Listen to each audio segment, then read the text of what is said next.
Then darn, as soon as I find a chocolate, as soon as I find, chocolate coconut, we'll get started, okay? Tim, we're already rolling. Oh, ooh. Oh, man, I haven't got my coconut yet. My mama taught me not to talk with my mouth full.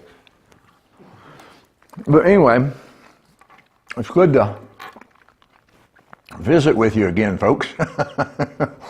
And I trust this Hearing God series is off to a great start. You know, I'm sitting there trying to think while I'm chewing here, but I believe that when you lead a gift group, it's a lot like a box of chocolates. You know, you just never know what you're going to get, do you? You know, and I'm sure as you move along through the series, much on your heart is how do I help the nuggets and the chocolates and the caramels thrive in our gift group during this time. You know, only God can cause growth. You and I can't.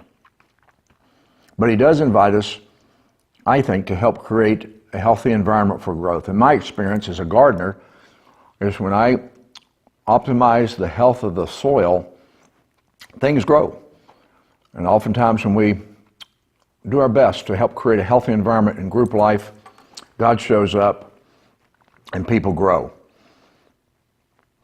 One thing I found kind of helps me in this is, much like in gardening, there's 3 essential elements in soil. Now there's other elements, trace elements like copper, but the 3 essential elements are nitrogen, phosphorus, and potassium. And when you look on a bag of fertilizer, you'll see 3 numbers, and that shows you the ratio that particular bag has of the amount of nitrogen, the amount of potassium, and the amount of phosphorus. Now, so when I come to life in the group, I like to think of 3 elements too, or if you can think of them as 3 circles. The first is, are we creating an environment in which the element of loving God is present and essential? And that's the greatest commandment.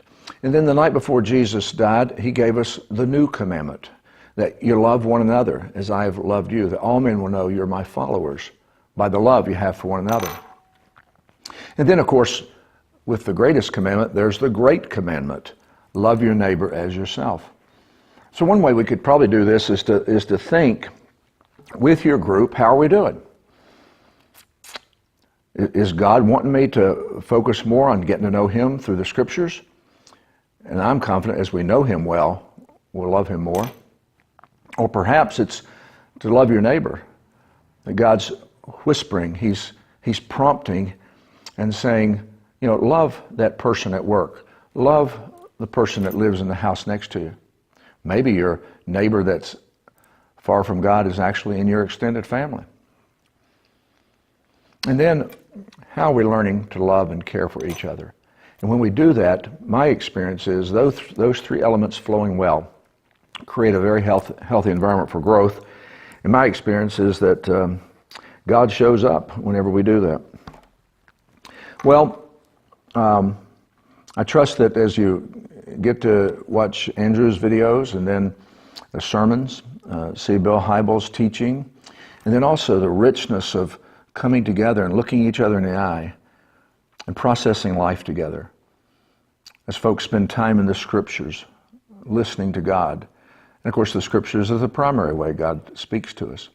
But His Spirit is in us, and He's constantly connecting, wanting what's best for us, seeking to prompt us, not as a puppet, but to prompt us that we might learn to think rightly about life and to grow fully like Him.